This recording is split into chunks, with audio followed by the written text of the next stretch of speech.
ईशा को ये तो बता दिया था कि वो ब्रह्मचारी क्यों बना, लेकिन ये बताने के बाद उसका गुस्सा किस मोड़ पर उसे ले जाएगा, ये खुद सूरज भी नहीं जानता था। फिर भी वो अपनी ये आग ईशा पर नहीं थोपता, बल्कि अंदर ही अंदर जलता रहता है। ईशा ये सब समझते हुए भी सूरज को आईएएस बनने का एक और मौका देती है, क्योंकि वो जानती थी कि एक वक्त ऐसा था जब सूरज बिल्कुल अकेला था, और उसी अकेलेपन में उसने आईएएस बनने का सपना छोड़ दिया था। लेकिन इस बार ईशा उसके साथ थी, यहाँ तक कि दोनों का सपना भी एक हो गया था।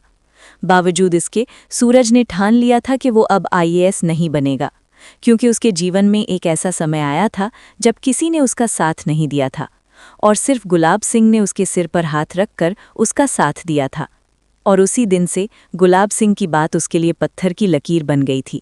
उसने तय कर लिया था कि वो ब्रह्मचारी ही रहेगा और ईशा को ही आईएएस बनने की तैयारी करवाएगा।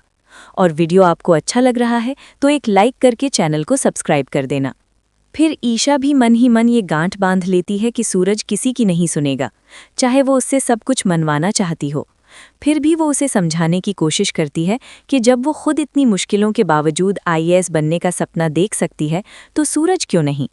लेकिन ब्रह्मचारी की एक मुखी जिद तो जिद ही होती है, ना का मतलब ना। और इसी गुस्से में दोनों वहां से अलग अलग चले जाते हैं। तभी दुर्भाग्य से सूरज के पिता अरविंद की तबीयत अचानक बहुत बिगड़ जाती है। ईशा जैसे ही उन्हें उस हालत में देखती है, तुरंत सूरज को बुला लाती है।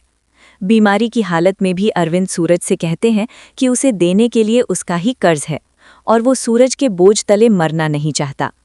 ये सुनकर सूरज घबरा जाता है और कहता है, पापा, मैं आपके लिए किसी से भी लड़ने को तैयार हूँ। तब अरविंद अपने मन की बात कह देते हैं कि वो सूरज को आईएएस बनते हुए देखना चाहते हैं।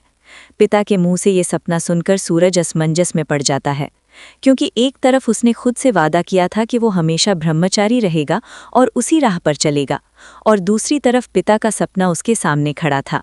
इसी मोड़ पर ईशा एक बड़ा फैसला लेती है और ठान लेती है कि वो सूरज को आईएएस बनाकर ही दम लेगी, ताकि पिता का सपना भी पूरा हो जाए, सूरज का संघर्ष भी सार्थक हो, और उसी रास्ते से वो सूरज के दिल तक पहुंचकर उसके साथ एक खूबसूरत जिंदगी जी सके।